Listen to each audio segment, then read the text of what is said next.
Pemirsa, sekarang kami akan berbincang dengan staf khusus Presiden Jokowi, yaitu Billy. Ada Gracia Billy Mambrasar yang berasal dari Gugus Tiga, staf Presiden Gugus Tiga bidang milenial dan gagasan inovatif. Selamat sore, Mas Billy. Selamat sore. Mas Billy, kehadiran Sore, Mbak. staf khusus milenial awalnya ini kan begitu menyegarkan, begitu menjanjikan, tetapi belakangan dipertanyakan juga apa kontribusi yang sudah diberikan.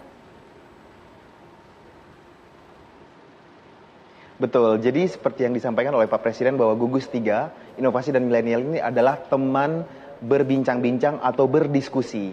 Jadi sebenarnya apa yang kami kerjakan adalah memberikan input kepada Pak Presiden terkait inovasi dan bagaimana menjembatani Presiden dengan millennials tentunya.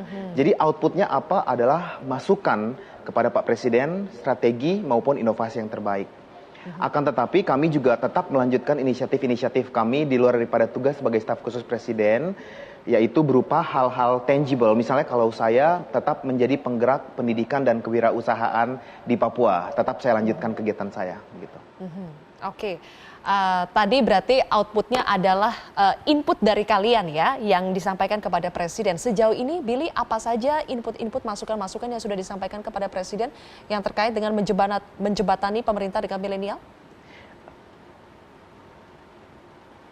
Jadi hari pertama ketika saya ditunjuk, besoknya saya langsung berkeliling dan seperti yang kita tahu bahwa saya adalah putra Papua, tetapi saya memutuskan travel pertama kali ke ujung Indonesia, yaitu Aceh.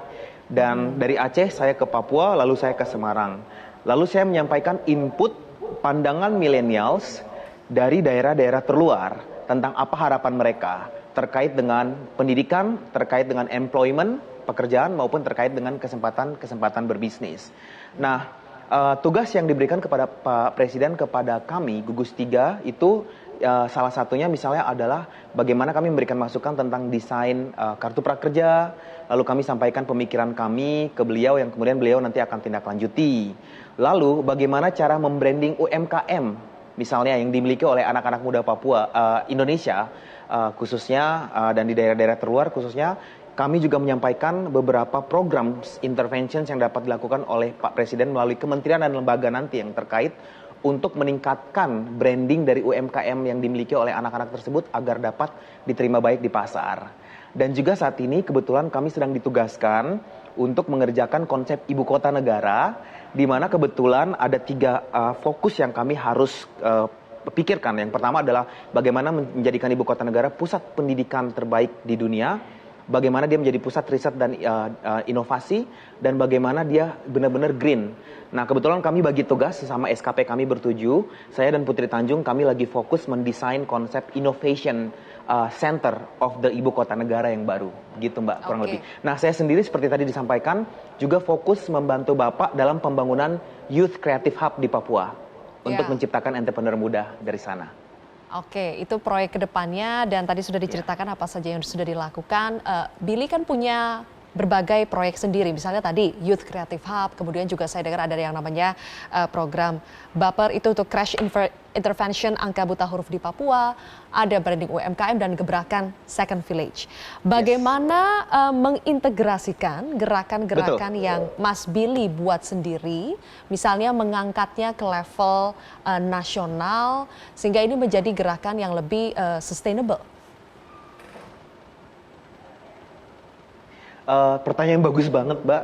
Jadi gerakan ini diinisiasi oleh anak-anak di luar daerah terluar Indonesia. Yang saya lakukan, saya connect ke ekosistem pemuda lain di pusat di Jakarta. Selama ini kan anak muda milenials yang di luar dari Jakarta seakan-akan terdiskoneksi dengan anak-anak milenial Jakarta. Nah, saya koneksikan dengan ekosistem yang ada. Misalnya Second Village, itu saya bekerja sama dengan East Indonesia Network yang masif banget jumlah anak mudanya, jumlah milenials yang bergerak, dan bahkan brand ambasadornya aja Prilly Latukonsina, seorang influencer juga. Itu satu. Lalu Baper sendiri saya kemudian mengintegrasikan dengan ekosistem penggerak-penggerak inisiator pendidikan anak-anak milenials yang ada di Jakarta atau di Jawa juga. Jadi mereka bisa memahami bahwa Indonesia tuh luas sampai ke timur. Jadi mengkoneksikan ekosistem di sana dengan ekosistem yang sudah solid di sini. Seperti itu Mbak strateginya.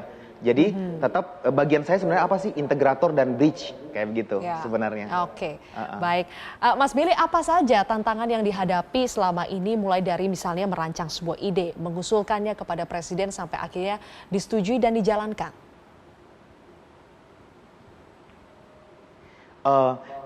Tentunya ketika mengkonsepkan menjadi sebuah concise, karena Pak Presiden itu orangnya satu cerdas banget, dua sharp, dan tiga maunya straight to the point. Jadi kalau kita mengkonsepkan sesuatu tuh jangan konsep utopis yang kemudian impractical. Kita harus benar-benar langsung tangible, apa dampaknya, apa outputnya, bagaimana strateginya, siapa kementerian yang terkait dalam program tersebut, dan apa yang bisa Pak Presiden kemudian dorong untuk lakukan. Dan untuk membuatnya menjadi concise itu butuh waktu, Mbak. Gitu. Ide yang besar menjadi concise dan praktikal itu butuh waktu. Itu yang pertama. Yang kedua, siapa stakeholders yang terkait di luar daripada pemerintah sendiri yang bisa kita jangkau untuk kita pergunakan. Kita propose juga ke Pak Presiden sebagai input. Gitu. Baik, terima kasih Mas Gracia Billy Mambrasar, staf khusus Presiden Gugus 3 bidang milenial dan gagasan inovatif. Semoga terus menelurkan ide-ide kreatif lainnya dan juga bisa mengeksekusinya untuk seluruh rakyat Indonesia. Terima kasih Mas Billy.